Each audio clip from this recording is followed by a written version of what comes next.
Hello साथियों, good evening. कैसे हैं आप सब? मैं अतुल तिवारी आप सभी का एग्जामपुर परिवार में स्वागत करता हूं। नमस्कार, राधे राधे। कैसे हैं आप सभी लोग? तो चलिए, बिल्कुल लाइव हूं आपके सामने और आप सभी का एग्जामपुर परिवार में स्वागत है। भाई राधे राधे सभी को। हैप्पी होली। कैसे हैं आप सभी लोग? कैसी रही होली आप लोगों की? और रंग खेला आप लोगों ने? उम्मीद करता हूँ कि आप लोगों ने ढेर सारा रंग खेला होगा, अपना ध्यान रखा होगा, बाकियों का भी ध्यान रखा होगा।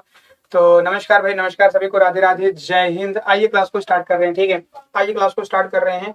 चलिए देखते हैं आज का पहला क्वेश्चन यहाँ पे क्या कवर किया गया है। बच्चों, आज का पहला क्वेश्चन हमारा यहाँ पर है कि मध्य प्रदेश राज्य का पहला रेल मार्ग कब बनाया गया था। और ये क्वेश्चन मैंने कल आप लोगों को होमवर्क में दिया था। ठीक है, कल मैंने ये क्वेश्चन आप लोगों को होमवर्क में दिया था और मैंने आपसे ये पूछा था कि बताइएगा कि जो मध्य प्रदेश का पहला जो रेल मार्ग था ये कब बनाया गया था। ठीक है, पहला जो रेल मार्ग था मध्य प्रदेश का, ये कब से बनाया गया था और कहां से कहां बनाया गया था। तो बच्चों, मध्य प्रदेश का जो पहला रेल मार्ग था कब बनाया गया था? 1867 में बनाया गया था। कब? 1867 में मध्य प्रदेश का पहला रेल मार्ग बनाया गया था। और कहां से कहां तक? तो बच्चों, नैनी जो इलाहाबाद के अंदर आता है, नैनी इलाहाबाद से, ठीक है, यानी कि जिसे प्रयागराज आज हम बुलाएंगे। ठीक है, तो नैनी प्रयागराज से बच्चों कहां तक था? तो ये जबलपुर तक के लिए बनाया गया था। कहां? जबलपुर तक के लिए बनाया गया था। तो ये मध्य प्रदेश का पहला जो रेल मार्ग था जो कि बनाया गया था। ठीक है, भारत का जो पहला रेल मार्ग था आप सब जानते हैं कि मुंबई टू ठाणे। कहां से कहां तक था? तो मुंबई टू ठाणे। ठीक है, ध्यान रखना, मुंबई टू ठाणे बच्चों पहला रेल मार्ग था जो कि भारत का बनाया गया था। और कितने किलोमीटर का ये ट्रैक था? 34 किलोमीटर का ये बच्चों ट्रैक था। कितने का था? 34 किलोमीटर का ये ट्रैक था जो कहां बनाया गया था? मुंबई टू ठाणे के बीच बनाया गया था। कहां? मुंबई टू ठाणे के बीच में ये बनाया गया था, ध्यान रखिएगा। ठीक है, और सबसे बड़ी बात यहाँ पर अगर देख ली जाए, ठीक है, सबसे बड़ी बात यहाँ पर बच्चों ध्यान ध्यान देने वाली बात ये है, ठीक है, कि जो पहली ट्रेन चलाई गई थी, कब चलाई गई थी? याद रखना, 16 अप्रैल 1853 में। ठीक है, 16 अप्रैल 1853 को मध्य प्रदेश, सॉरी, भारत की जो पहली ट्रेन थी ये चलाई गई थी। ठीक है, कब? 16 अप्रैल 1853। किसके द्वारा? तो याद रखना, आप सब जानते हैं कि है डलहौजी के द्वारा। भारत में जो है ना, भारत में बच्चों याद रखिएगा, जो कहा जाता है कि है ना, भारत में ये कहा जाता है कि जो रेलवे का जनक है वो कौन था? डलहौजी था। तो इस ड्यूरेशन में कौन था भारत का गवर्नर जनरल ऑफ इंडिया था? तो बच्चों, गवर्नर जनरल ऑफ इंडिया कौन था? डलहौजी था। और इसी ने भारत में रेलवे की शुरुआत करवाई थी। क्या? इसने रेलवे की शुरुआत करवाई थी। 1925 की बात करें तो बच्चों, रेलवे का क्या हुआ था? विद्युतीकरण। ठीक है, रेलवे का जो विद्युतीकरण था, ठीक है, यानी कि इलेक्ट्रिफिकेशन। भारत में पहली बार जो विद्युत ट्रेन चलाई गई या विद्युतीकरण किया गया, कब किया गया? 1925 में किया गया। 1905 में क्या हुआ था? तो 1905 में बच्चों याद है, रेलवे बोर्ड का गठन किया गया था। किसका हुआ था? रेलवे बोर्ड का गठन कब किया गया था? तो याद रखना बच्चों, 1905 में। और अभी वर्तमान स्थिति को देखें, वर्तमान में रेलवे बोर्ड का चेयरमैन कौन है? तो वर्तमान में नोट करेंगे, वर्तमान में रेलवे बोर्ड का अध्यक्ष कौन है? चेयरमैन यानी कि अध्यक्ष और सीईओ। ठीक है, सीईओ बच्चों कौन है? अनिल कुमार लाहोटी जी हैं। क्या नाम है? अनिल कुमार लाहोटी, ध्यान रखेंगे, अनिल कुमार लाहोटी अभी वर्तमान में कौन है? तो ये रेलवे बोर्ड के सीईओ और चेयरमैन कौन है? अनिल कुमार लाहोटी जी हैं। रेलवे बोर्ड पहली बार कब बना था? 1905 में। 1925 में रेलवे का विद्युतीकरण।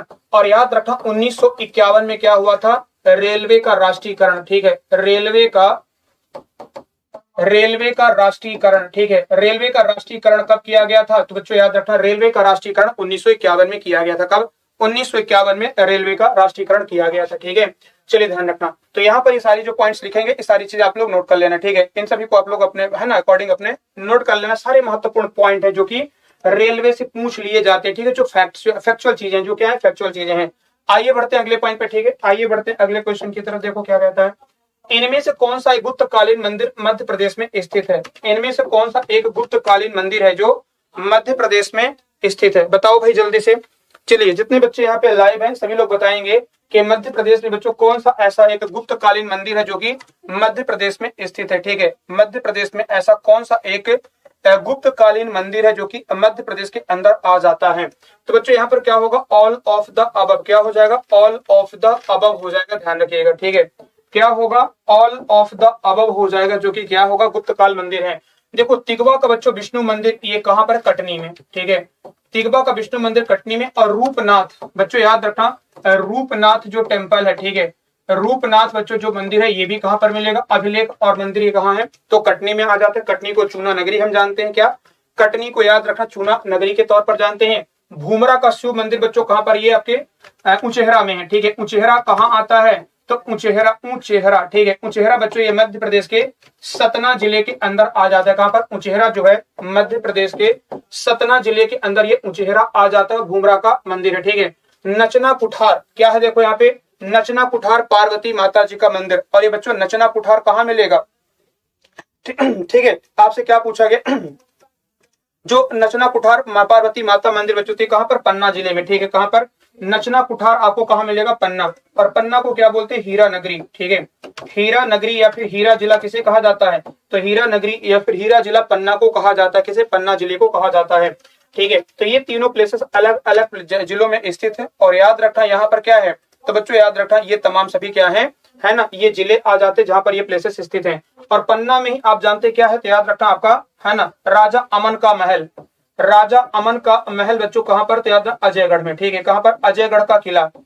अजयगढ़ का किला नोट करेंगे। और इसी अजयगढ़ किले के अंदर, ठीक है, राजा अजयगढ़ का जो किला है बच्चों, तो अजयगढ़ किले के अंदर राजा अमन का महल है जो कि पन्ना में आ जाता है। पन्ना में ही क्या? आंवला जिला। पन्ना को क्या घोषित किया गया है? आंवला जिला, ठीक है। पन्ना को क्या घोषित किया गया? आंवला जिला पन्ना को घोषित किया गया है। और गंगऊ वन्यजीव अभ्यारण्य क्या लिखेंगे? गंगऊ, गंगऊ वन्यजीव जो अभ्यारण्य है ना, ये कहां पर वन्यजीव अभ्यारण्य गंगऊ? तो बच्चों नोट करेंगे गंगऊ वन्यजीव अभ्यारण्य ये आपके है ना कहां मिलेगा? तो पन्ना जिले के अंदर गंगऊ वन्यजीव अभ्यारण्य स्थित है। इसको भी याद रखिएगा, ठीक है। पांडव जलप्रपात यहीं पर क्या है? पांडव जलप्रपात लिख लीजिएगा, ठीक है। पांडव जलप्रपात बच्चों कहां मिलेगा? तो नोट करना पांडव जलप्रपात आपको यहाँ पर देखने को मिल जाएगा, ठीक है। चलिए, तो ये सभी चीजें कहाँ मिल जाएंगी? याद रखना आपके पन्ना जिले के अंदर। कहाँ मिलेंगी? पन्ना जिले के अंदर आपको ये सब चीजें मिल जाएंगी, ठीक है। चलिए, बाकी सतना में आप जानते हैं कि मैहर माता जी का मंदिर क्या? याद रखना शारदा माता जी का मंदिर, ठीक है। सतना में क्या बच्चों? तो शारदा माता जी का मंदिर मैहर में है। और ये त्रिकुटा पहाड़ी पर, किस पर है ये? त्रिकुटा पहाड़ी पर। आप सभी को पता होगा त्रिकुटा पहाड़ी पर कौन है? तो बच्चों याद है त्रिकुटा पहाड़ी पर शारदा माता जी का मंदिर यहाँ पर मैहर में है ना, शारदा माता जी का। और यहीं पर आप जानते हैं बच्चों सतना को क्या बोलते हैं? मैहर। मैहर को संगीत नगरी क्या बुलाते हैं? संगीत नगरी के तौर पर बुलाते हैं। सीमेंट उद्योग के लिए, ठीक है। सीमेंट उद्योग के लिए कौन जाना जाता है? तो सीमेंट उद्योग के लिए बच्चों याद रखिएगा, सीमेंट उद्योग के लिए याद रखना कौन जाना जाता है? तो सतना सीमेंट उद्योग के लिए जाता है। और सड़कों का घनत्व सतना में क्या है? तो सड़कों का घनत्व नोट करेंगे। सड़कों का घनत्व सर्वाधिक कहां पर है? तो सर्वाधिक सड़कों का घनत्व बच्चों आपको कहां मिलेगा? सतना में मिल जाएगा। कहां? सतना जिले के अंदर, ठीक है। तो ये सारे प्लेसेस आप इनको ध्यान रखेंगे। आइए बढ़ते हैं अगले पॉइंट पर। मध्य प्रदेश के किस जिले में धारवाड़ शैल समूह को सौसर क्रम के नाम से जाना जाता है? आपको पता होगा बच्चों धारवाड़ क्रम की 3 चट्टानें हमने आपको बताई थी। एक तो सौसर क्रम की चट्टान है ना, एक तो सौसर क्रम की चट्टान, दूसरी क्या थी? चिल्पी, ठीक है। क्या थी? चिल्पी क्रम की चट्टानें, ध्यान रखिएगा। सौसर है ना, सौसर, चिल्पी, और एक कौन सी थी है ना, एक और थी ना, तीसरी भी थी। चलिए कोई बात नहीं, बताते हैं, अभी क्लिक होता है तो मैं बताता हूँ। तो याद रखना आपसे पूछा गया सौसर और है ना सौसर क्रम की जो चट्टान, धारवाड़ क्रम की जो सौसर क्रम की चट्टान है ये मध्य प्रदेश में सिकोली, एक तीसरी क्या है? सिकोली क्रम की चट्टान, ठीक है। तीसरी क्या है? सिकोली क्रम की चट्टान, ठीक है। तो सिकोली क्रम की जो चट्टाने हैं ये जो तीनों चट्टाने कहाँ हैं? तो धारवाड़ क्रम से संबंधित है। किसके? धारवाड़ शैल समूह।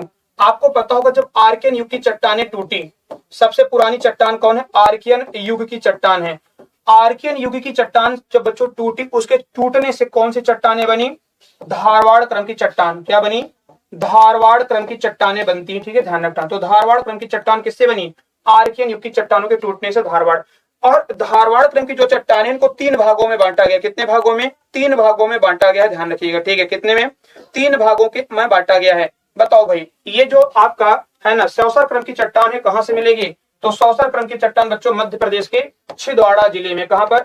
मध्य प्रदेश के छिंदवाड़ा में क्या मिलेगी? तो छिंदवाड़ा में बच्चों याद रखिएगा है ना, छिंदवाड़ा में क्या? तो याद रख छिंदवाड़ा में आपके सौसर क्रम की चट्टाने आपको देखने को मिल जाएंगी। कहां पर? सौसर क्रम की चट्टाने मिल जाएंगी, ठीक है, ध्यान रखना। शिल्पी क्रम की चट्टाने कहां पर? ये जबलपुर क्षेत्र में मिलेंगी। कहां पर? जबलपुर में। और सिकोली क्रम की चट्टान बच्चों कहां मिलेगी? बालाघाट क्षेत्र में। कहां मिलेगी? बालाघाट क्षेत्र में आपको ये मिल जाएंगी। तो ये 3 तरह की चट्टान है जो मध्य प्रदेश के ये धारवाड़ क्रम के 3 भागों में विभाजित है। अगर यहीं पर आप देखोगे किसके बारे में? सिवनी। तो हम जानते हैं सियोना, सियोना नाम के पेड़ पर, ठीक है, सियोना नाम के पेड़ के नाम पर, ठीक है, सियोना नाम के पेड़ पर क्या नाम रखा? सिवनी का नाम पड़ा। इसे मध्य प्रदेश का लखनऊ हम जानते हैं, मध्य प्रदेश का लखनऊ जानते हैं, है ना। लखनऊ किसे कहते हैं? मध्य प्रदेश का लखनऊ बच्चों आपके सिवनी को कहते हैं। साथ में नोट करेंगे सिवनी को ही हम लोग क्या बोलते हैं? तो बच्चों टूरिया, क्या लिखेंगे? टूरिया जंगल सत्याग्रह। क्या लिखेंगे? टूरिया जंगल सत्याग्रह, ठीक है। टूरिया जंगल सत्याग्रह ये कहां पर है? तो सिवनी जिले में आ जाता है। इसे दुर्गा शंकर मेहता जी ने, किसने? दुर्गा शंकर मेहता जी ने इसे शुरू किया था। किसने? दुर्गा शंकर मेहता जी ने टूरिया जंगल सत्याग्रह की शुरुआत की थी, ठीक है। चलिए ध्यान रखेंगे इस बात को, ठीक है। क्या टूरिया जंगल सत्याग्रह किसने शुरू किया था? दुर्गा शंकर मेहता जी ने, सिवनी जिले के अंदर। और बच्चों यही पर छिंदवाड़ा क्या क्षेत्रफल में सबसे बड़ा जिला कौन है? 11,815 स्क्वायर किलोमीटर छिंदवाड़ा आ जाता है। गोटमार का मेला यहाँ पर लगता है। क्या गोटमार का मेला लगता है, ठीक है। संतरे के लिए कौन फेमस है? संतरे के लिए याद रखा छिंदवाड़ा फेमस है ना। एग्रो पार्क कहाँ? छिंदवाड़ा में है। तो ये सारी पातालकोट कहाँ है? तो पातालकोट बच्चों आप याद रखना आपके, है ना, छिंदवाड़ा में। पाताल पानी इंदौर में है, पातालकोट छिंदवाड़ा में है, ठीक है। आइए बढ़ते हैं अगले क्वेश्चन की तरफ। देखो हमारा क्या है, जो भी बच्चे हमारे साथ यहाँ पे लाइव हैं, ठीक है, जितने भी बच्चे हमारे साथ यहाँ पे लाइव हैं, आप लोग बच्चों हमारे एग्जामपुर परिवार के साथ जुड़ सकते हैं, ठीक है। आप हमारे एग्जामपुर परिवार के साथ जुड़ सकते हैं, जिसमें एकलव्य बैच आपका पटवारी के लिए है। देखो पटवारी का तो वैसे अब टाइम बहुत कम रह गया है, आप चाहें तो ले सकते हैं, अदरवाइज कोई बात नहीं, आप है ना पढ़ सकते हैं आप लोग। नर्मदा बैच आपके जेल प्रहरी वन रक्षक के लिए बच्चों, और ये 499 का, ठीक है, 499 का। मेघदूत बैच आपके स्टेनोग्राफर टाइपिस्ट के लिए, और कालिदास बच्चों एमपीपीएससी प्रीलिम के लिए, ठीक है। एमपीपीएससी है ना, एमपीपीएससी प्रीलिम के लिए क्या कालिदास बैच है, जो कि आपके 999 का है, तो आप लोग हमारे साथ ले सकते हैं। एग्जाम 75 क्या करेंगे? एग्जाम 75 कोड इस्तेमाल करिएगा, 75% का आपको डिस्काउंट मिलेगा, ठीक है। कितने का? 75% का आपको यहाँ पे डिस्काउंट मिलेगा। मध्य प्रदेश के कुछ प्रमुख समाचार पत्र और उनके प्रकाशन स्थलों के कौन सा गलत दिया है, ठीक है, चलिए बताइएगा। इनमें से बच्चों मध्य प्रदेश के कुछ समाचार पत्र हैं जो कि उनके प्रॉपर प्लेस से नहीं छपे हैं, इनमें से बताइए कौन सा गलत है। नवीन दुनिया जबलपुर है, क्या है?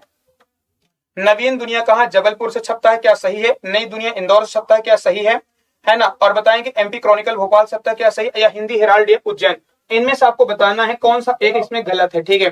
तो बच्चों याद रखना, जो हिंदी हेराल्ड है ना, ये उज्जैन से नहीं छपता, ठीक है, याद रखना। ये कहां से छपता है?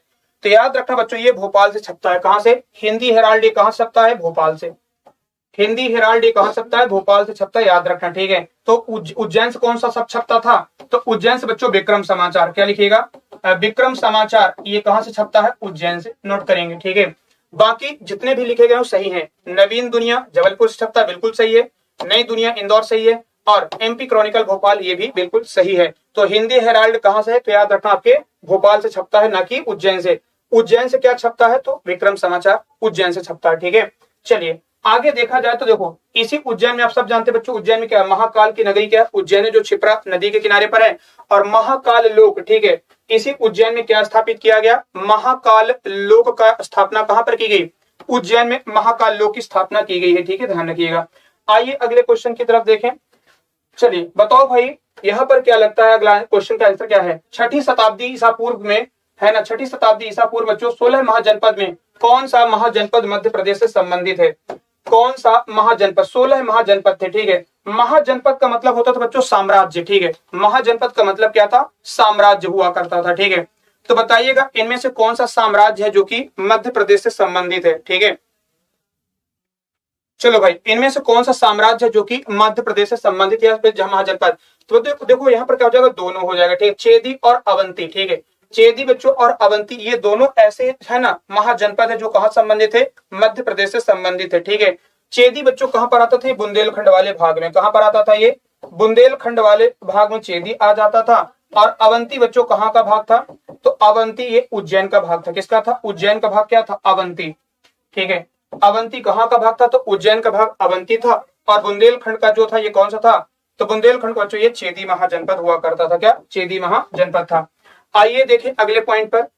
उज्जैन के बताइएगा, उज्जैन के प्रसिद्ध गोपाल मंदिर का निर्माण किसने करवाया था? उज्जैन के बताइएगा गोपाल मंदिर का निर्माण इनमें से किसने करवाया था? क्या लगता है इसका राइट आंसर? चलो भाई, ठीक है, जितने बच्चे यहाँ पे लाइव हैं सभी लोग बताओ भाई, जल्दी से सेशन को शेयर करिएगा और बताएंगे क्या लगता है, ठीक है। चलिए, उज्जैन के गोपाल मंदिर का निर्माण किसने करवाया था?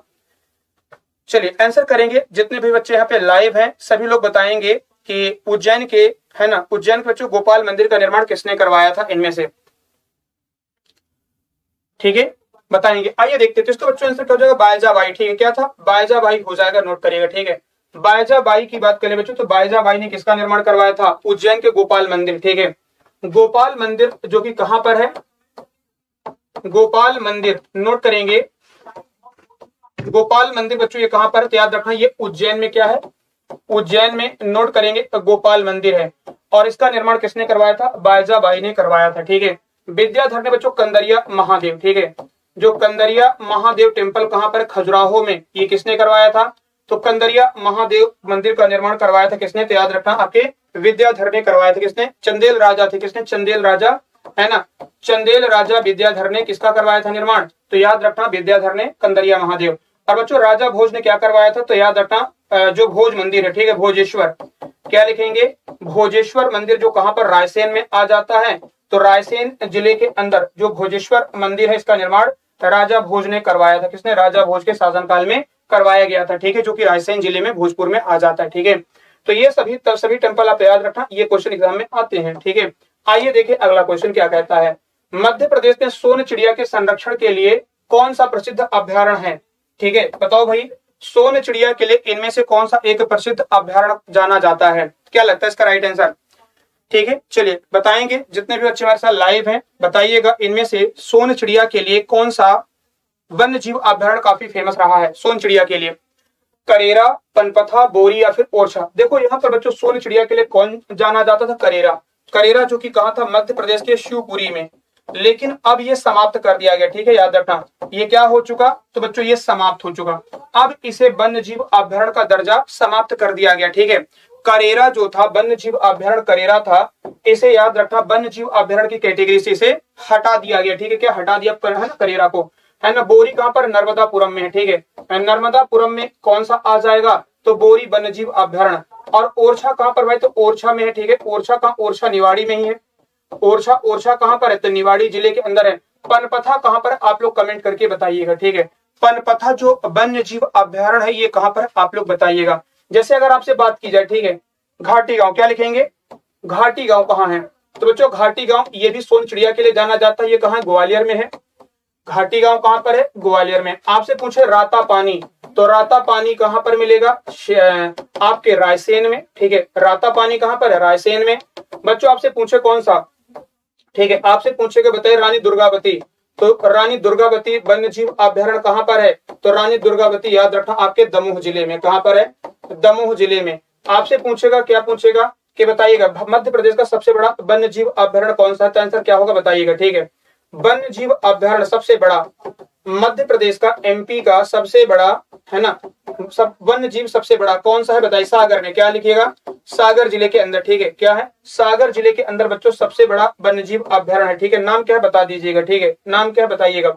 साथ में गंगऊ पूछेगा, तो गंगऊ कहां पर है, याद रखना पन्ना जिले के अंदर गंगऊ है। ठीक है, गंगऊ। सोन घड़ियाल बच्चों सीधी सिगरौली क्षेत्र में आ जाता है, कहां पर, सीधी जिले में, सोन घड़ियाल।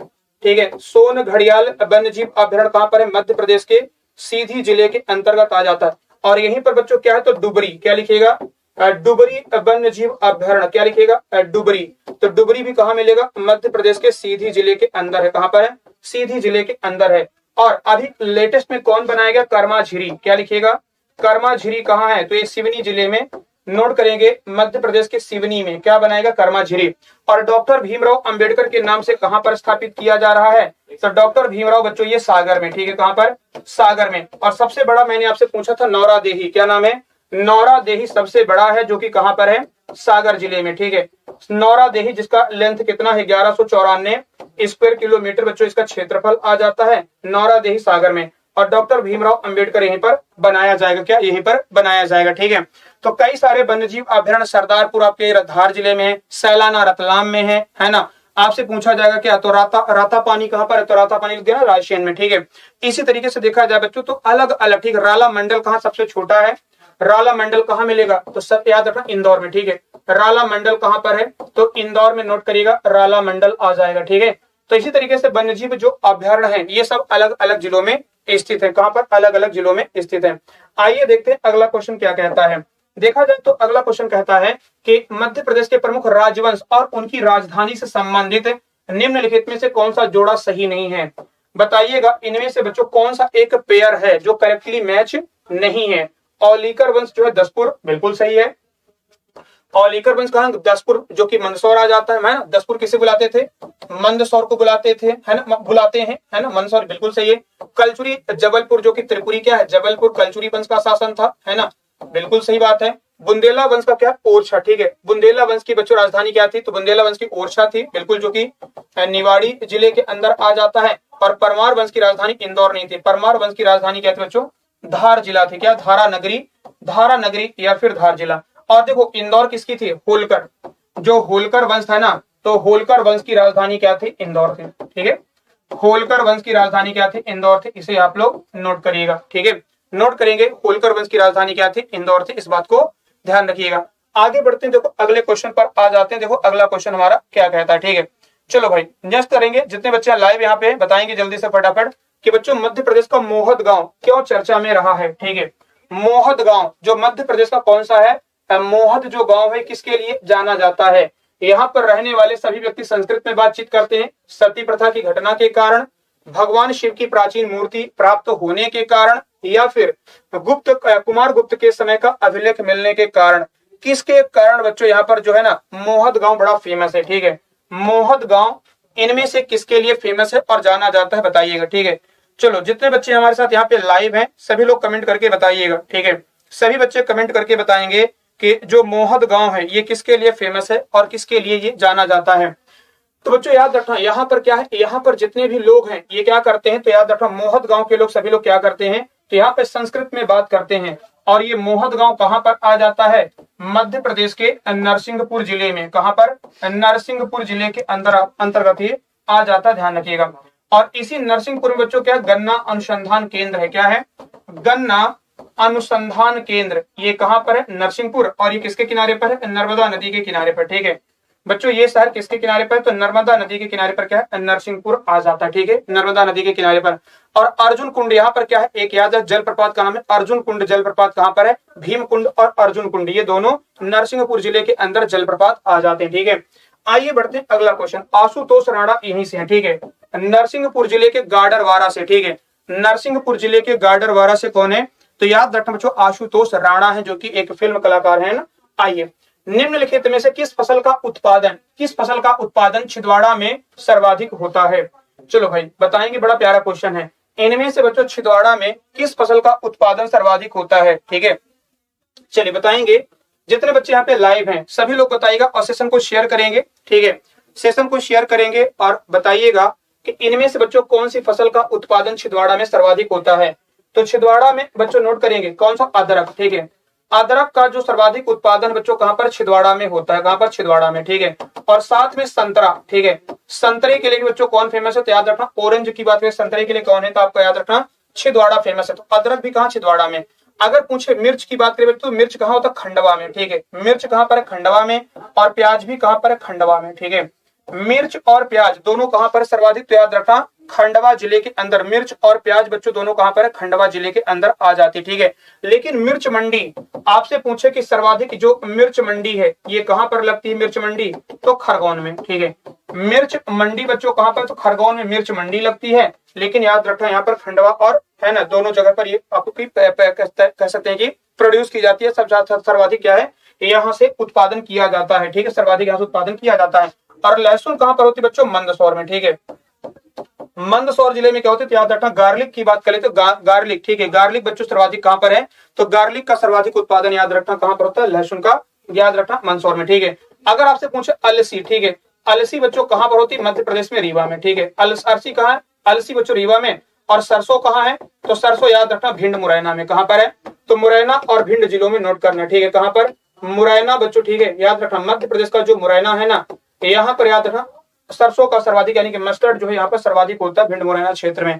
आइए देखें अगला क्वेश्चन। गेहूं कहां, होशंगाबाद में। गेहूं सर्वाधिक होशंगाबाद में। चना सर्वाधिक विदिशा में। सोयाबीन सर्वाधिक सिवनी में, ठीक है। ये तो अलग अलग जिलों में सर्वाधिक क्या ये पैदावार होती है। चावल उत्पादन, चावल में बालाघाट है, चावल में मध्य प्रदेश में क्या है, बालाघाट है। तो चावल उत्पादन के लिए सबसे उपयुक्त मिट्टी कौन सी है, चावल उत्पादन में बच्चों इनमें से कौन सी मिट्टी सर्वाधिक उपयुक्त है, बताइएगा, ठीक है। चलो भाई जितने बच्चे यहाँ पे लाइव हैं सभी लोग बताएंगे चावल उत्पादन के लिए यहाँ पे कौन सी मिट्टी सर्वाधिक उपयुक्त है। आइए, तो चावल उत्पादन के लिए बच्चों कौन सी मिट्टी, तो जलोढ़ मिट्टी, ठीक है। क्या है, जलोढ़ मिट्टी किसके लिए फेमस है, चावल उत्पादन के लिए, ठीक है। चावल उत्पादन के लिए कौन सी मिट्टी सर्वाधिक उपयुक्त है, तो जलोढ़ मिट्टी सर्वाधिक उपयुक्त है। काली मिट्टी बच्चों किसके लिए, तो काली मिट्टी याद रखो कपास, कपास की बात करें बच्चों, कपास सोयाबीन जो मोटे अनाज हैं, ठीक है, मोटे अनाज के लिए याद रखा, सोयाबीन और कपास के लिए क्या है, याद रखना आपका है ना, काली मिट्टी सर्वाधिक उपयुक्त है। क्या सर्वाधिक उपयुक्त है, यहाँ तक कि आपका इस मिट्टी में क्या है, तो क्या बोलते हैं उसको, गेहूं, गेहूं तो होता ही साथ में है ना, कपास तो हो गया, ठीक है। तो इनके लिए बच्चों ये सर्वाधिक उपयुक्त है, क्या इनके लिए सर्वाधिक उपयुक्त है, याद रखना काली मिट्टी। लाल पीली मिट्टी देखो सभी के लिए, ठीक है। लाल पीली मिट्टी में तो आप सभी उगा सकते हैं, मतलब मैक्सिमम फसलें तो उग ही जाती हैं, ठीक है। चाहे गेहूं होगा तब उगा सकते हैं, तो लाल पीली मिट्टी है सफिशिएंट है, ठीक है, ध्यान रखेंगे। मिश्रित मिट्टी में भी सर्वाधिक फसल होती है, सारी फसलें होती हैं, तो आप मतलब ऐसा नहीं कह सकते हो कि सिर्फ एक ही फसल होती है, सभी मिट्टी में सर्वाधिक होती है, लेकिन इनमें ये सर्वाधिक उपजाऊ होती है। क्या ये सर्वाधिक उपजाऊ होती है। देखो मिश्रित मिट्टी कहां पर पाई जाती है, बुंदेलखंड में, ठीक है। बुंदेलखंड वाले भाग में क्या है, तो बच्चों बुंदेलखंड वाले भाग में मिश्रित मिट्टी। लाल पीली मिट्टी कहां पर, बघेलखंड में। लाल पीली मिट्टी कहां पर है, बघेलखंड वाले भाग में लाल पीली मिट्टी। कपास काली मिट्टी कहां पर है, तो मालवा में, ठीक है। मालवा में नोट करना, कहां पर बच्चों, मालवा में क्या मिलेगी, तो काली मिट्टी मिल जाएगी। और जलोढ़ मिट्टी कहां मिलेगी, तो आपके मध्य भारत के पठार में, ठीक है। मध्य भारत का पठार, मध्य भारत के पठार यानी कि जो ग्वालियर अंचल है, ठीक है, चंबल अंचल है, ग्वालियर अंचल, ग्वालियर की बात की जो ग्वालियर अंचल है, इस क्षेत्र में जलोढ़ मिट्टी आपको मिल जाएगी। भिंड, मुरैना, दतिया, श्योपुर है ना, इस सारे जिलों में क्या मिल जाएगी, श्योपुर में यहाँ पर जलोढ़ मिट्टी आपको देखने को मिलेगी। आइए देखिए अगले क्वेश्चन की तरफ। बताएंगे देश के वन क्षेत्र में मध्य प्रदेश के वन क्षेत्र का कितना प्रतिशत है। जो देश का वन क्षेत्र है ना, जो अपने प्यारे भारत की बात करें, जो पूरे देश में जितना वन है, ठीक है, जितना पूरे देश में वन है, तो जो मध्य प्रदेश का वन क्षेत्र होगा, तो मध्य प्रदेश का वन क्षेत्र कितने प्रतिशत मध्य प्रदेश का वन क्षेत्र आ जाता है, 10.66%, ठीक है, 10.66% या फिर 2.66%, 24.14 या 21.67%। बताओ भाई क्या लगता है इसका राइट आंसर क्या होना चाहिए, ठीक है, क्या लगता है इसका राइट आंसर क्या होना चाहिए। तो बच्चों याद रखेंगे जितना भारत का वन क्षेत्र है, ठीक है, भारत का, ठीक है, जो देश का वन क्षेत्र है, मध्य प्रदेश का वन क्षेत्र कितना कवर करता है, 10.66%। कितना है, 10.66% ये भारत का कवर करता है, ठीक है। और 30% से ज्यादा मध्य प्रदेश में वन क्षेत्र कितना है, तो मध्य प्रदेश का जो ज्योग्राफिकल हिस्सा है, जो मध्य प्रदेश का जो ज्योग्राफिकल हिस्सा है, इस पूरे ज्योग्राफिकल हिस्सा का कितना है, 30% से ज्यादा, ठीक है, 30% से ज्यादा क्या है, मध्य प्रदेश में वन क्षेत्र आ जाता है। क्या वन क्षेत्र मध्य प्रदेश के अंदर आ जाता है, इस बात को ध्यान रखना, ठीक है। चलिए आइए, मध्य प्रदेश सरकार ने बांसों का राष्ट्रीयकरण किस वर्ष में किया था। चलिए बताएंगे क्या लगता है, बांसों का जो राष्ट्रीयकरण हुआ था बच्चों, इनमें से कब हुआ था, इसे कर लेना 1973, ये क्या है 1973 कर लीजिए, इसे क्या कर लीजिए 1973 कर लीजिए, ठीक है। बांसों का जो राष्ट्रीयकरण हुआ था बच्चों, ये किस वर्ष में हुआ था बताइएगा, ठीक है। बांसों का जो राष्ट्रीयकरण हुआ, देखो तेंदुपत्ता का कब हुआ, तो तेंदुपत्ता, ठीक है, लिखेंगे तेंदुपत्ता का राष्ट्रीयकरण, तेंदुपत्ता का राष्ट्रीयकरण कब हुआ, तो तेंदुपत्ता का राष्ट्रीयकरण 1964 में हुआ। ध्यान रखना बांस का राष्ट्रीयकरण, ठीक है, बांस का बच्चों राष्ट्रीयकरण कब हुआ, तो याद रखना बांस का राष्ट्रीयकरण किया गया था 1973 में, ठीक है, 1973 में। और 1970 में क्या हुआ, वनों का राष्ट्रीयकरण, क्या हुआ, वनों का राष्ट्रीयकरण, जो वन है ना, फॉरेस्ट है, मध्य प्रदेश का, जो मध्य प्रदेश में लिखेगा, मध्य प्रदेश में वनों का राष्ट्रीयकरण कब हुआ था, 1970 में किया गया, ठीक है। कब किया गया था, 1970 में, याद रखिएगा मध्य प्रदेश में वनों का राष्ट्रीयकरण किया गया, ठीक है। क्या किया गया, मध्य प्रदेश में 1970 में वनों का राष्ट्रीयकरण किया गया था। तो इस डेटा को आप याद रखना, बड़ा महत्वपूर्ण है, ठीक है, बहुत ही महत्वपूर्ण है, इस बात को ध्यान रखिएगा, ठीक है। चलिए अब बच्चों 1975 में क्या हुआ था, 1975 में साल बीज का, किसका, साल बीज का राष्ट्रीयकरण, 1975 में क्या है, साल बीज का राष्ट्रीयकरण किया गया। कब किया गया, 1975 में साल बीज का राष्ट्रीयकरण किया गया। 1982 में क्या हुआ, तो जानते हैं Indian institute of forest management, ठीक है, भारतीय वन प्रबंधन संस्थान, ये भोपाल में बनाया गया। कहां पर, भोपाल में भारतीय वन प्रबंधन संस्थान बना। और बच्चों 1982 में ही क्या हुआ, तो याद रखना आपका पशुपालन, ठीक है, पशु एवं कुक्कुट विकास निगम मध्य प्रदेश है ना, मध्य प्रदेश पशुधन एवं, क्या लिखेंगे, मध्य प्रदेश पशुधन एवं कुक्कुट विकास निगम, क्या लिखिएगा, कुक्कुट कुक्कुट विकास निगम, इसकी स्थापना कब की गई? तो मध्य प्रदेश पशुधन एवं कुक्कुट विकास निगम की स्थापना 1982 में की गई। कब की गई? 1982 में। चलिए, जितने बच्चे हमारे साथ यहाँ पे लाइव हैं, आप लोगों को बता दूं एक बार फिर से कि देखो एमपीपीएससी बच्चों, जो बच्चे एमपीपीएससी दे रहे हैं इनके लिए, एमपीपीएससी प्रीलिम के लिए, ठीक है, एमपीपीएससी प्रीलिम के लिए कालिदास बैच को लाया गया जो कि 999 का है, ठीक है, कितने का? ये 999 का है। और बच्चों मेघदूत बैच किसके? स्टेनोग्राफर टाइपिस्ट के लिए, ये 499 का है। और नर्मदा बैच किसके लिए? तो वन रक्षा जेल प्रहरी के लिए बच्चों क्या है? याद रखो 499 का है। और एकलव्य बैच किसके लिए? पटवारी के लिए एकलव्य बैच है जो कि 499 का है। एग्जाम 75 कोड इस्तेमाल करेंगे क्या? एग्जाम 75 कोड इस्तेमाल करिएगा और यहाँ पर 75% का डिस्काउंट मिल जाएगा आप लोगों को। आइए देखें अगले पॉइंट पे, फॉरेस्ट ट्रेनिंग महाविद्यालय मध्य प्रदेश के किस जिले में है? चलिए बताइएगा, जितने बच्चे हमारे साथ यहाँ पे लाइव हैं सभी लोग सेशन को है ना शेयर करिएगा, ठीक है, सेशन को सभी बच्चे शेयर करेंगे और बताइएगा, है ना, कि फॉरेस्ट ट्रेनिंग जो महाविद्यालय है बच्चों ये कहाँ पर स्थित है? मध्य प्रदेश में। फॉरेस्ट ट्रेनिंग जो महाविद्यालय है ये मध्य प्रदेश में कहाँ पर स्थित है? चलिए बताएंगे। आइए देखते हैं इसका क्या होगा करेक्ट आंसर। तो बच्चों याद रखना ये कहाँ पर मिलेगा? बालाघाट में, ठीक है। बालाघाट में क्या है? तो फॉरेस्ट ट्रेनिंग, ठीक है, फॉरेस्ट ट्रेनिंग जो कॉलेज है बच्चों ये कहाँ पर है? तो बालाघाट में। इसके अलावा भी अलग अलग जिलों में है, ठीक है, अलग अलग जो 6-7 जिलों में ये ट्रेनिंग सेंटर है, फॉरेस्ट ट्रेनिंग सेंटर है ना। यहीं पर बालाघाट में क्या मिलेगा? लांजी का किला। क्या लिखेंगे? लांजी का किला कहाँ मिलेगा? तो बालाघाट में मिलेगा। आप जानते हैं चिन्नौर चावल, बालाघाट का चिन्नौर चावल जो है ना इसे जीआई टैग मिला है। क्या मिला है? GI tag, geographical indication tag मिला 2021 में। साथ में देखा जाए तो बच्चों बालाघाट क्या है? इसे मध्य प्रदेश का धान का कटोरा कहा जाता है, ठीक है, मध्य प्रदेश का धान का कटोरा किसे कहा जाता है? तो धान का कटोरा बच्चों बालाघाट को कहा जाता है। किसे? बालाघाट को कहा जाता है। साथ में नोट करिएगा, ठीक है, धान का कटोरा इसे बालाघाट को कहा जाता है। साथ में नोट करेंगे बालाघाट में बच्चों क्या है? तो याद रखिएगा, है ना, सेक्स रेशियो यानी कि लिंगानुपात सर्वाधिक है मध्य प्रदेश का, ठीक है। सर्वाधिक जो लिंगानुपात है कितना? 1021/1000, ठीक है, 1021/1000 किसका है? तो याद रखेंगे ये बालाघाट का है जो कि मध्य प्रदेश में सर्वाधिक है। क्या? मध्य प्रदेश में सर्वाधिक आपको देखने को मिल जाएगा, ठीक है, मध्य प्रदेश में सर्वाधिक आपको देखने को मिल जाएगा, इस बात को ध्यान रखेंगे, ठीक है। चलिए आगे बढ़ जाते हैं, अगले पॉइंट पर आ जाते हैं। यहाँ तक नोट कर लिया हो तो बताओ भाई जल्दी से, यहाँ पर इतना नोट कर लिया हो तो आगे बढ़ जाते हैं। आइए देखते हैं।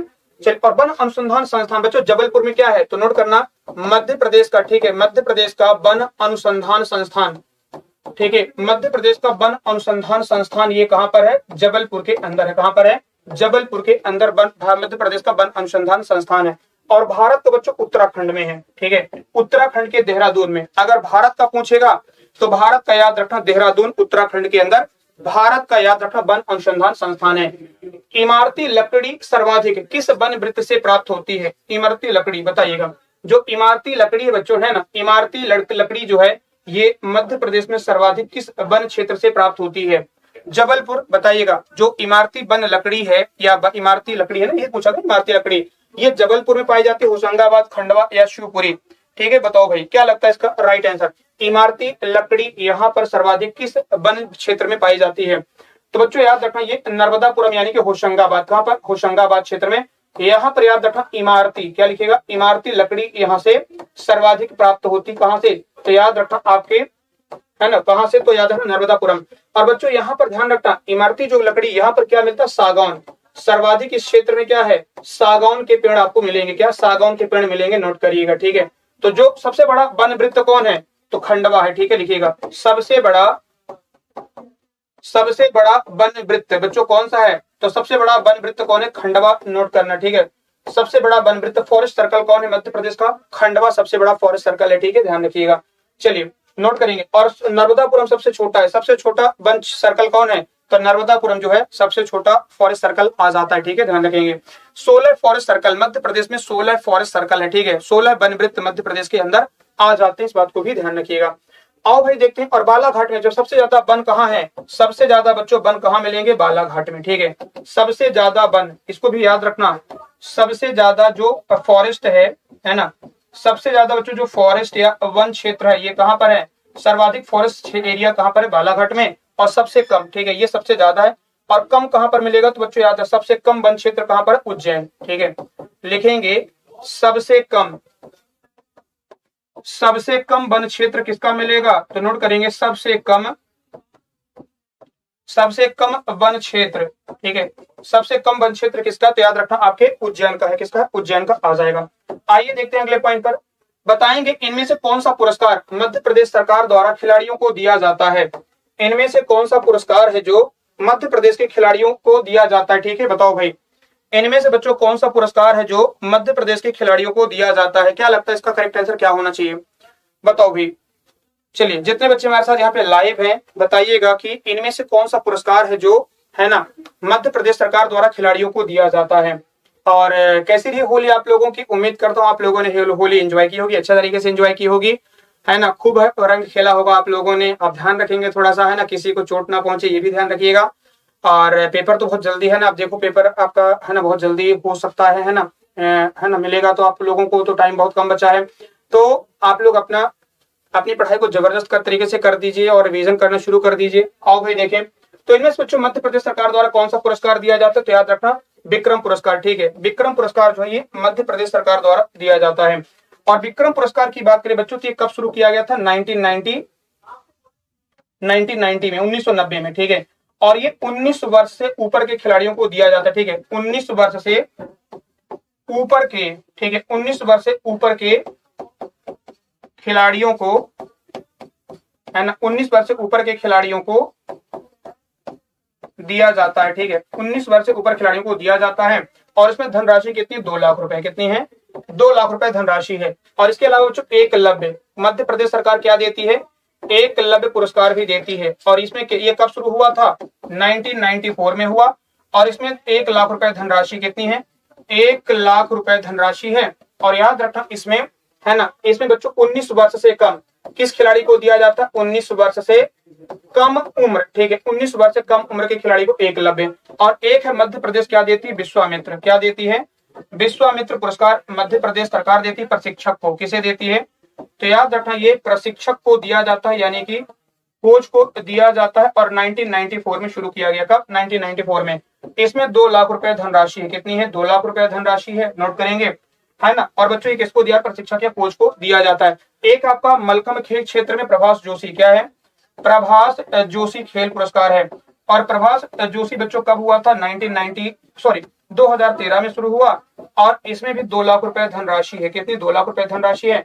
मलखम्ब के खिलाड़ी को दिया जाता है, किसको, जो मलखम्ब का खिलाड़ी होगा ना उसे प्रभास जोशी पुरस्कार दिया जाएगा। कौन सा, मलखम्ब के खिलाड़ी को प्रभास जोशी, ठीक है, ध्यान रखना। आइए जैसे देखें अर्जुन पुरस्कार कब शुरू हुआ, 1961 में। और ये है ना राष्ट्रीय स्तर पर देती, खेल मंत्रालय देते भारत सरकार का। इसमें 15 लाख रुपए धनराशि है, ठीक है। द्रोणाचार्य कब शुरू हुआ, तो द्रोणाचार्य बच्चों पुरस्कार याद रखना ये 1985 में, कब शुरू हुआ, 1985 में। और 15 लाख रुपए इसमें धनराशि कितनी है, 15 लाख रुपए इसमें धनराशि है। और राजीव गांधी मेजर ध्यानचंद्र खेल रत्न पुरस्कार, क्या लिखेंगे, मेजर ध्यानचंद्र खेल रत्न पुरस्कार, ये किसे दिया जाता है, तो ये याद रखना खिलाड़ियों को दिया जाता है। 1991-92 में, 1991-92 में शुरू किया गया। और इसमें बच्चों 25 लाख रुपए धनराशि है, कितनी है, 25 लाख रुपए इसमें धनराशि भारत सरकार के द्वारा दी जाती है, ठीक है, मेजर ध्यानचंद्र खेल रत्न है। आइए देखिए अगले क्वेश्चन की तरफ, बताओ भाई इनमें से कौन सा शहर भारतीय मानक समय मध्याह्न रेखा के सबसे नजदीक में, ठीक है। जो भारतीय मध्याह्न रेखा बच्चों अगर देखा जाए तो मध्य प्रदेश है, ये क्या है, ये मध्य प्रदेश की बात कर लें, ठीक है, क्या है ये, मध्य प्रदेश अपना हो जाएगा, ठीक है।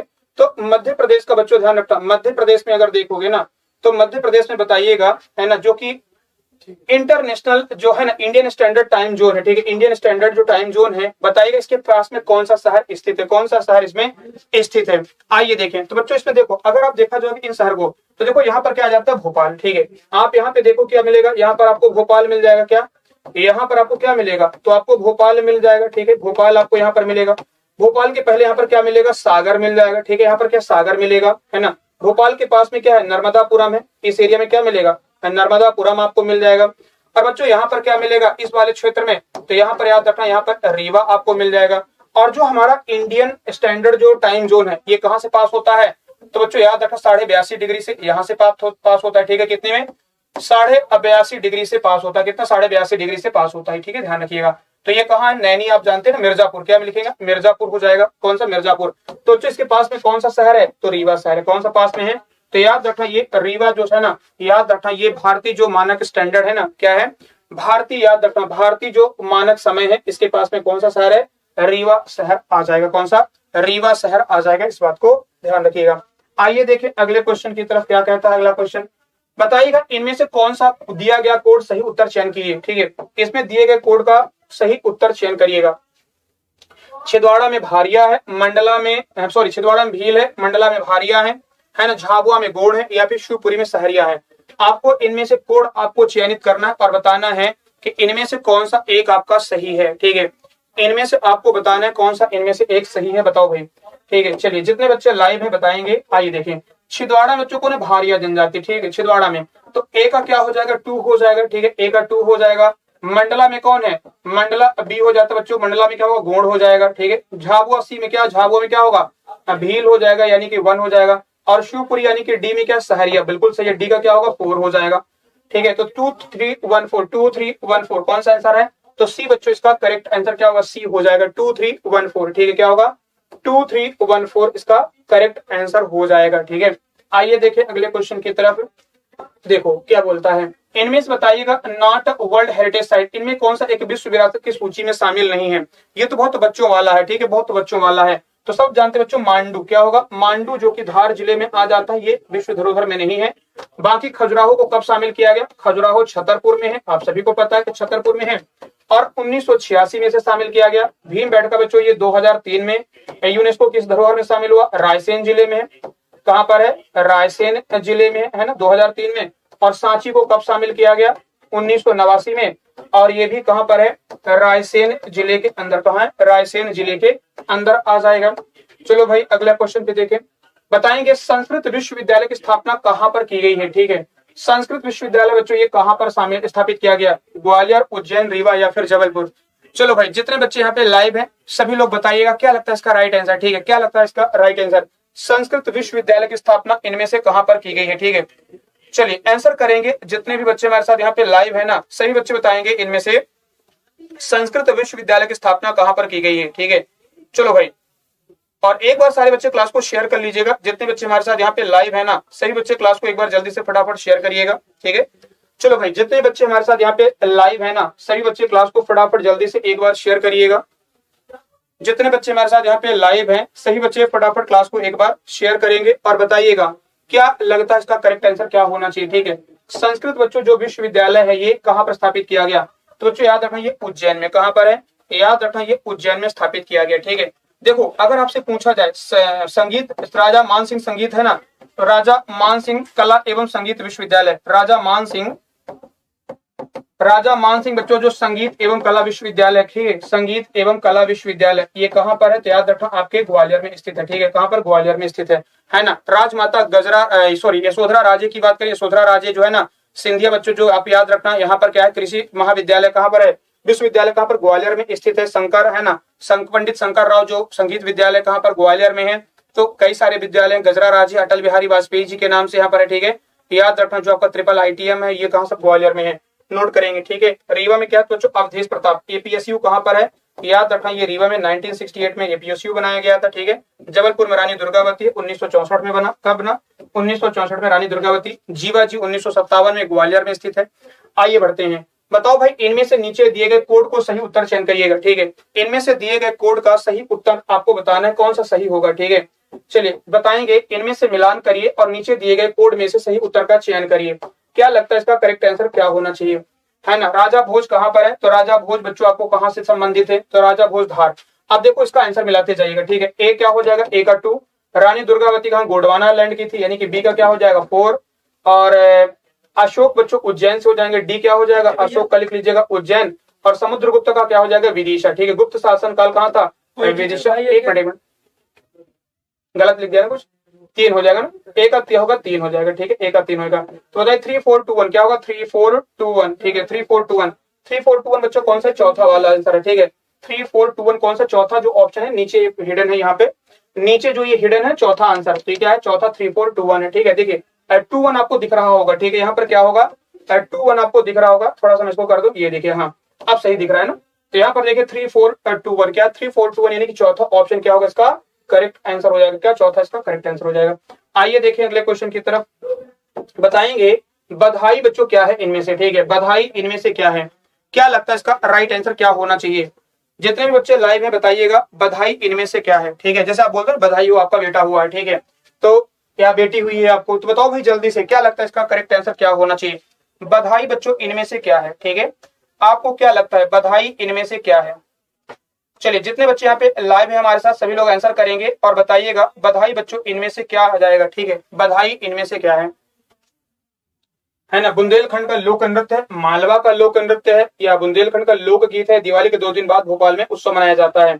क्या लगता है आपको इसमें बधाई क्या है, ठीक है, बताइएगा बधाई इनमें से क्या लगता है आपको क्या इसमें होना चाहिए। तो बच्चों याद रखना बधाई क्या है, तो याद रखना ये बुंदेलखंड का क्या है लोक नृत्य है। कहाँ का, बुंदेलखंड बच्चों लोक नृत्य कौन है, तो बधाई है, ठीक है। यहीं पर क्या होता है राई, ठीक है, राई नृत्य भी कहाँ पर होता है, याद रखना आपके बुंदेलखंड में राई लोक नृत्य होता है। आइए देखें अगले क्वेश्चन की तरफ। बताओ भाई इनमें से आपको बताना बच्चों खनिजों में सबसे बड़ा उत्पादक है, इनमें से कौन से खनिज उत्पादन में मध्य प्रदेश सबसे बड़ा है, ठीक है, मध्य प्रदेश खनिजों के सबसे बड़ा उत्पादक इनमें से कौन सा है, कोयला हीरा, कॉपर आयरन, कोयला तांबा, कॉपर डायमंड। बताएंगे इनमें से किसमें मध्य प्रदेश सबसे बड़ा उत्पादक है, ठीक है, इनमें से बच्चों याद रखिएगा मध्य प्रदेश इनमें से किसमें है ना सबसे बड़ा उत्पादक है। तो याद रखना डायमंड, कॉपर और डायमंड, यानी कि जो तांबा बच्चों और हीरा, जो कि कहां पर है, हीरा तो देखो पन्ना में पाया जाता है, ठीक है, और बच्चों कॉपर कहां पे, तांबा कहां पर, तो याद रखना ये आपके बालाघाट, कहां पर, बालाघाट जो कि मलाज खंड वाला है, ठीक है, बालाघाट जो कि मलाज खंड का एरिया, यहाँ पर क्या तांबा नगरी के नाम से जाना जाता है, ठीक है। तो पन्ना और पन्ना बच्चों और बालाघाट में क्या है कॉपर और है ना डायमंड मिलता है, जो सर्वाधिक उत्पादन मध्य प्रदेश में होता है। इनमें से कौन सा जिला मालवा के पठार में नहीं है, बताएंगे इनमें से कौन सा जिला ऐसा है जो मालवा पठार पे स्थित नहीं है। बैतूल, नरसिंहपुर, उज्जैन, रतलाम, नीमच, सीहोर, ठीक है, नीमच, सीहोर, या फिर देवास, या फिर विदिशा। बताओ भाई इनमें से बच्चों बताइएगा कौन सा जिला जो है मालवा पठार में नहीं है, ठीक है, मालवा पठार में इनमें से कौन सा जिला ऐसा है जो कि स्थित नहीं है। चलिए आंसर करेंगे जितने बच्चे हमारे साथ यहाँ पे लाइव हैं, है ना, क्या लगता है इसका राइट आंसर। तो बच्चों याद रखना बैतूल और नरसिंहपुर, ठीक है, ये मालवा पठार में नहीं आते, ठीक है, ये मालवा के पठार में कौन सा नहीं आता, तो नोट करेंगे आपका जो बैतूल और नरसिंहपुर बच्चों ये कहां पर आते हैं, तो ये सतपुड़ा रेंज में आते हैं। कहां पर आते हैं, ये सतपुड़ा रेंज के अंदर आ जाते हैं, ध्यान रखिएगा, ठीक है। बाकी नीमच, सीहोर, उज्जैन, रतलाम, देवास और विदिशा ये सब कहा है मालवा रीजन में आते हैं, तो बैतूल और नरसिंहपुर इसका करेक्ट आंसर हो जाएगा। चलिए आगे देखते हैं अगला क्वेश्चन क्या है। बताओ भाई इनमें से कौन सी नदी है जो कर्क रेखा को 2 बार काटती है, ठीक है, कर्क रेखा को 2 बार काटती है, ऐसी कौन सी नदी है। तो देखो इकलौती नदी बच्चों माही, जो कि धार जिले से निकलती है, कहां से, मध्य प्रदेश के धार जिले से माही नदी निकलती है, और कर्क रेखा को बच्चों ये 2 बार काटती है, क्या कर्क रेखा को ये 2 बार काटती है, इस बात को ध्यान रखेंगे, ठीक है। चलिए चंबल जाना पाओ पहाड़ से निकलती है, उज्जैन कहां से, महू इंदौर से, जो कि विंध्याचल पर्वतमाला, नर्मदा अमरकंटक अनूपपुर जो कि मैकल पर्वतमाला से निकलती है, ताप्ती बच्चों वर्धा ताप्ती का मुल्ताई बैतूल से, और यहीं से वर्धा भी निकलती है जो कि सतपुड़ा पर्वतमाला से निकलती है ना, पश्चिम की तरफ बहती है और अरब सागर में जाकर के गिर जाती है, क्या अरब सागर में जाकर के गिर जाती है। विष्णु चिंचालकर का संबंध किससे है, तो विष्णु चिंचालकर बच्चों क्या चित्रकार है, ठीक है, विष्णु चिंचालकर क्या है, तो याद रखा ये क्वेश्चन एमपीपीएससी में आ चुका है। तो विष्णु चिंचालकर का संबंध मध्य प्रदेश में किससे है, तो याद रखना ये चित्रकला से संबंधित है, किसने है, मध्य प्रदेश के चित्रकार बच्चों कौन है, विष्णु चिंचालकर। आइए देखा जाए तो फिर से मैं एक बार आप लोगों को बता दूं कि जो भी बच्चे हमारे साथ यहाँ पे लाइव हैं, ठीक है, आप लोग हमारे एग्जाम्पल परिवार के साथ जुड़ सकते हैं। तो बच्चों याद रखना कालिदास बैच एमपीपीएससी प्रीलिम के लिए है, और अभी ये बैच स्टार्ट है, चालू हो गया है, तो आप लोग स्टार्ट हो इसको ज्वाइन कर सकते हैं, अपने दोस्तों को बता सकते हैं। ये 999 का कितने का, 999 का बच्चों कौन है, तो आप याद रखेंगे आपका कालिदास बैच है। मेघदूत बैच आपके किसके लिए है, तो जो असिस्टेंट स्टेनोग्राफर के लिए बच्चों याद है 499 का है, और नर्मदा बैच बच्चों वन रक्षक, जेल क्षेत्र रक्षक और जेल प्रहरी के लिए 499 का है, और एकलव्य बैच किसके लिए, एमपी पटवारी के लिए है जो कि 499 का है। तो एग्जाम 75 क्या करेंगे, एग्जाम 75 कोड इस्तेमाल करिएगा, और 75% का आपको डिस्काउंट मिल जाएगा, कितने का, 75% का आपको डिस्काउंट मिल जाएगा, इस बात को ध्यान रखिएगा, ठीक है। चलिए बताएंगे इनमें से कौन सा पर्यटन स्थल मूर्तिकला का तीर्थ कहा जाता है, ठीक है, इनमें से कौन सा बच्चों पर्यटन स्थल मूर्तिकला का तीर्थ स्थल कहा जाता है, बताएंगे सभी लोग बताएंगे जल्दी से, फिर क्लास को हम लोग ओवर करेंगे, ठीक है। चलिए बताएंगे जल्दी से। तो यहाँ पर बच्चों क्या हो जाएगा, ओरछा, ठीक है, सॉरी खजुराहो, खजुराहो जो कि कहां पर आता है, छतरपुर में, ठीक है, कहां पर है, छतरपुर में। और बच्चों ये मूर्तिकला, क्योंकि आप जानते हैं कि यहाँ पर चंदेल राजाओं ने मंदिर बनवाए थे, और ये अलग अलग, ध्यान रखना यहाँ पे जो मंदिर है वो अलग अलग शैली स्टाइल में बनाए गए हैं। तो खजुराहो का बच्चों याद रखना जो है ना छतरपुर मंदिर जो ये मूर्तिकला का तीर्थ कहा जाता है। ओरछा कहाँ था, निवाड़ी जिले में आ जाता है ओरछा, ठीक है, बेतवा नदी के किनारे पर है। उज्जैन ताप्ती छिप्रा नदी के किनारे पर जो कि इंदौर में, सॉरी उज्जैन में छिप्रा नदी के किनारे पर है। और बच्चों छिप्रा कहाँ से, काकरी बरडी है ना, कहाँ से निकलती काकरी बरडी आपकी इंदौर से निकलती छिप्रा। और उज्जैन में याद रखना महाकाल मंदिर जो है ना, मांडू कहाँ पर, धार जिले में। ये सारी चीजें नोट करेंगे, ये तो कई बार हमने पढ़ा भी चुका है, आपको पढ़ा भी दिया है। आइए बताएंगे अशोक के शिलालेख किस जिले में पाए गए हैं। अशोक के बच्चों जो शिलालेख हैं ये कहाँ से प्राप्त हुए हैं, तो दतिया से निकल मिले हैं, ठीक है, कहाँ से, दतिया से। गुर्जर अभिलेख क्या है, दतिया से बच्चों याद रखना। अशोक के शिलालेख कहाँ से मिले हैं, दतिया जिले से प्राप्त हुए। कहाँ से, दतिया जिले से अशोक के शिलालेख प्राप्त हुए हैं। चलिए आइए देखते हैं, आप लोगों के लिए होमवर्क है। क्या होमवर्क है, तो बताइए वर्षा के आधार पर मध्य प्रदेश को कितने भागों में बांटा गया, ठीक है, वर्षा के आधार पर मध्य प्रदेश को कितने भागों में बांटा गया है। आप लोग इसका कमेंट करके बताइएगा, ठीक है, कमेंट करके बताइएगा कि वर्षा के आधार पर मध्य प्रदेश को कितने भागों में बांटा गया है। तो हम लोग आज यहीं पे सेशन को ओवर करते हैं, और उम्मीद करता हूं कि आपने समझा होगा, सेशन को एंजॉय किया होगा। कमेंट करके बताइएगा कैसे रही क्लास।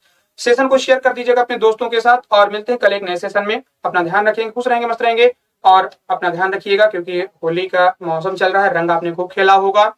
तो थोड़ा सा आप लोग अपना ध्यान रखिएगा, विशेष तौर पर कि आंखें ना है ना, आंखों में ना पड़े, किसी को जोर जबरदस्ती मत करिएगा।